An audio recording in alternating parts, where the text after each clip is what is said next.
بسم اللہ الرحمن الرحیم الحمد للہ رب العالمین والصلاة والسلام علی رسولہ الکریم وعلی آلہ واصحابہ اجمعین۔ 15 شعبان شب برات کی حقیقت، فضیلت، اعمال اور غلط فہمیاں۔ ماہ شعبان کی فضیلت کی ایک بڑی وجہ یہ بھی ہے کہ اس میں شب برات جیسی عظیم الشان رات پائی جاتی ہے۔ یہ 15ویں شعبان کی رات ہوتی ہے۔ احادیث مبارک میں اس کی بڑی فضیلت ثابت ہے۔ دیگر راتوں کی طرح یہ رات بھی مغرب ہی سے شروع ہوتی ہے۔ اس رات رحمت خداوندی کی تجلیات آسمان دنیا تک اترتی ہیں۔ اس رات اللہ تعالیٰ کی خصوصی رحمت اپنے بندوں پر بخشش، رحمتیں اور مہربانیاں نازل فرماتے ہیں۔ بندوں کی دعائیں قبول ہوتی ہیں، مانگنے والوں کی مرادیں پوری ہوتی ہیں اور سوال کرنے والوں کی جھولیاں بھرتی ہے۔ اللہ تعالیٰ کی ان خصوصی کرم نوازیوں کا سلسلہ پوری رات جاری رہتا ہے اور صبح صادق پر اختتام ہوتا ہے۔ اس رات اللہ تعالیٰ محض اپنے کرم سے مغفرت کا عام اعلان فرماتے ہیں اور بے شمار بندوں کی بخشش فرما کر ان کو جہنم سے چھٹکارا عطا فرماتے ہیں۔ برات کے معنی نجات پانے کے ہیں، چونکہ اس رات اللہ تعالیٰ بہت سے لوگوں کو جہنم سے نجات دیتے ہیں، اسی لیے اس کو شب برات کہا جاتا ہے۔ مغفرت سے محروم چند بد نصیب لوگ۔ شب برات کی عظیم الشان رات ہے، لیکن کچھ بد نصیب ایسے بھی ہیں کہ جو اس عظیم رات کی بخشش سے محروم ہوتے ہیں۔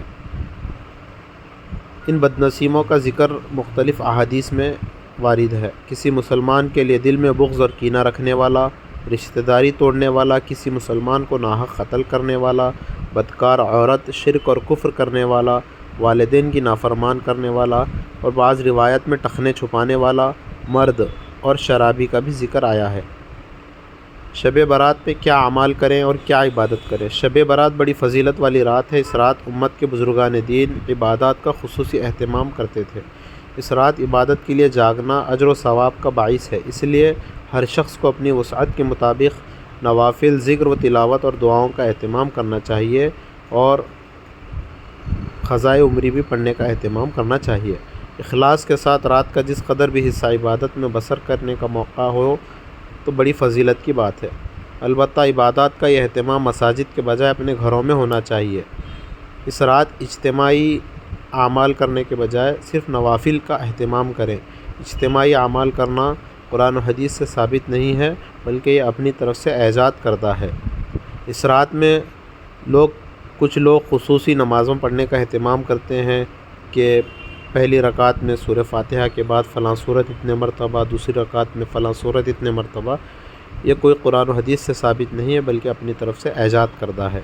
اور کچھ مساجد میں صلاۃ التسبیح بھی باجماعت اہتمام ہوتا ہے۔ یہ بھی نفل نماز ہے، اس سے بھی بچنا ضروری ہے، بلکہ انفرادی اور خود اکیلے صلاۃ التسبیح پڑھنے کا اہتمام کریں۔ اجتماعی اعمال سے بچیں اور انفرادی اعمال کرنے کی کوشش کریں۔ یہ رات اللہ سے مانگنے کی رات ہے، اللہ کو منوانے کی رات ہے۔ جاگنے کی نہیں ہے، بھاگنے کی نہیں ہے، شور شرابے کی نہیں ہے، چراغاں کی نہیں ہے، پٹاخے بازی کی نہیں ہے، قبرستان میں جا کر ہنگامہ کرنے کی نہیں ہے، قبروں پر پھول چڑھانے کی نہیں ہے، قبروں پر خوشبو لگانے کی نہیں ہے، بلکہ یہ رات اللہ کو منانے کی رات ہے۔ اس رات میں لوگ قبرستان کو جا کر عجیب و غریب تماشے کرتے ہیں، چراغاں کرتے ہیں۔ یہ بالکل خلاف سنت ہے، خلاف شریعت ہے۔ ایسے کام کرنے سے بچیں، خود بھی بچیں اور دوسروں کو بھی بچنے کی ترغیب دیں اور انہیں بچانے کی کوشش بھی کریں۔ اس رات میں آپ صلی اللہ علیہ وسلم نے پوری زندگی میں ایک مرتبہ قبرستان کو آپ تشریف لے گئے تھے۔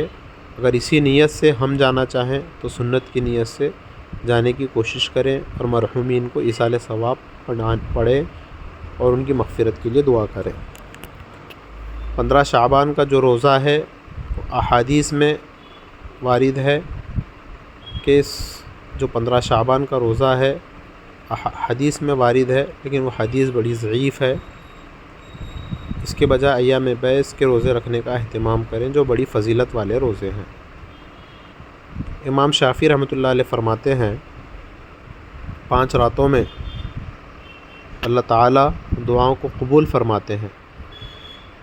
جمعے والی رات، عید الاضحیٰ والی رات، عید الفطر والی رات، ماہ رجب کی پہلی رات اور 15 شعبان کی رات۔ آگے فرماتے ہیں کہ میں اس کو مستحب قرار دیتا ہوں۔